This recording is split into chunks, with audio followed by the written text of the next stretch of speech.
Have you ever wondered what the best motor is for your micro FPV race drone? There's so many options out there. How do you go about choosing the right one? Well, today we're going to show you a method that's going to help you choose just the right motor for your micro. And we're going to give you a cheat sheet in the form of our first edition micro FPV motor chart that's going to make it easier. Let's do this. So, what is the best motor for your Whoop 2, 2.5, or 3-inch quad?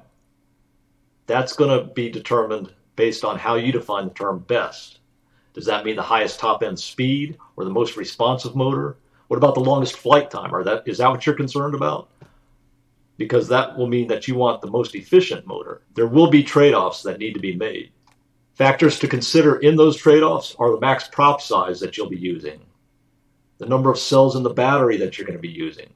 What's the physical size of your motor going to be? What's its kV or velocity constant? How fast is the motor going to be spinning? What type of thrust do you actually need for the type of flying that you'll be doing? What's the motor weight? Because together the thrust and weight will determine your motor's thrust to weight ratio, which to me is actually one of the most, if not the most important factor. Keep in mind there are 4 motors on your quad. They're the heaviest quad component. So if you've got motors with similar or almost the same specifications, then you're probably going to want to choose the lightest motor for your quad. If you're concerned about flight time and you want to extend your flight time, then you probably want the most efficient motor. And efficiency is determined based on your thrust to the power that the motor is consuming. That's your thrust to power ratio, which depends on the props, size, and type that you'll be using, as well as the number of cells in your battery actually, and also the percent throttle that you normally fly at. Torque is another thing to keep in mind. Higher torque motors are generally more responsive and have a sharper response than lower torque motors, which feel smoother.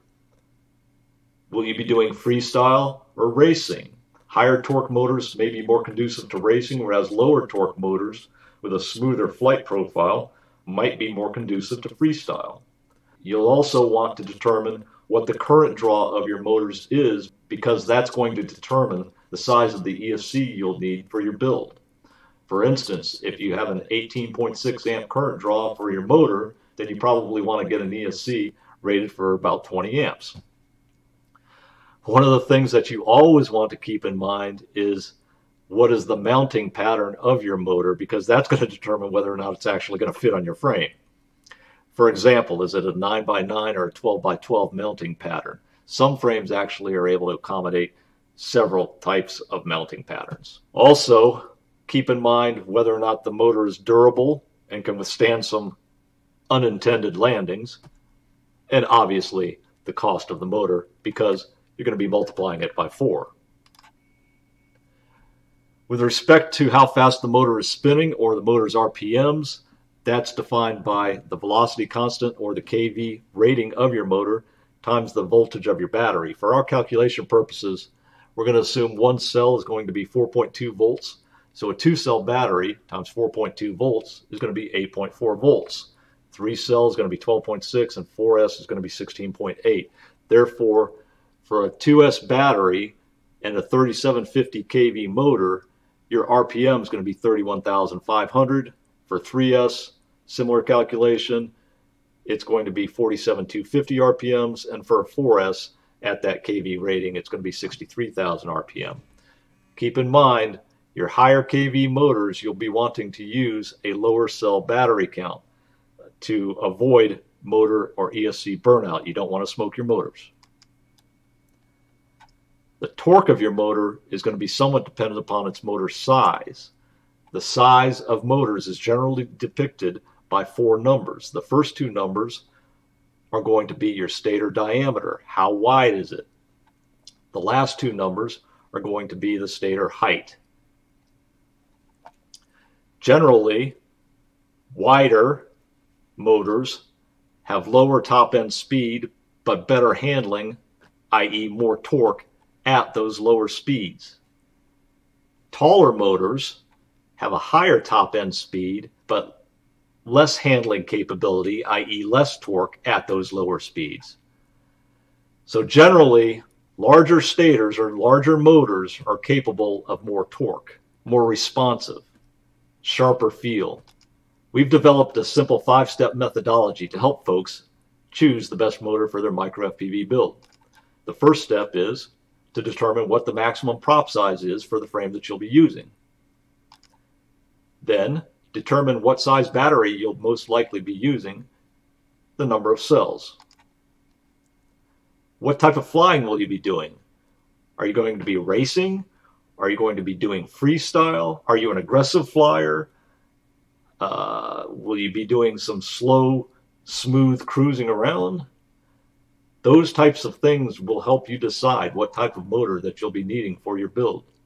Once you're able to step through these 3 steps, then you can compare the specifications of the remaining motor choices that you have by looking at a chart similar to this one.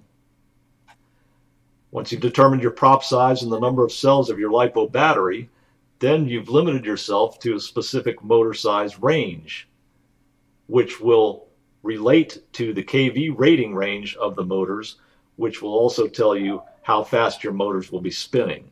Remember to match the number of LiPo cells with your motor kV rating and the correct prop and size of the prop to avoid smoking your motors. You don't want to overprop your motors. Here's a specific example of what I'm talking about. For a 2-inch prop size using a 2-cell battery, we're looking at a motor size of around 1106. In this case, with an 8,000 kV rating, that's going to give us an RPM of 67,200. For this particular motor that we're considering, its thrust at 100% throttle is 230.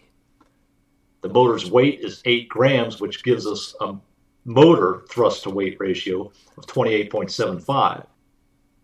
Now, if I've got this motor and another 1106 motor from another brand, I can compare their thrust to weight ratios, and what I will choose is the one with a higher thrust to weight ratio. Now, what we've done to help folks out is we've actually filled out the data and created our first edition micro FPV motor chart, which you can download from the link in the video description below.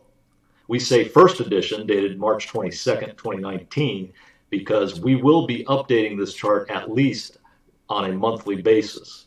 So at any time, you can go back to that link in the video description below and pull up the chart and get the latest version of the chart.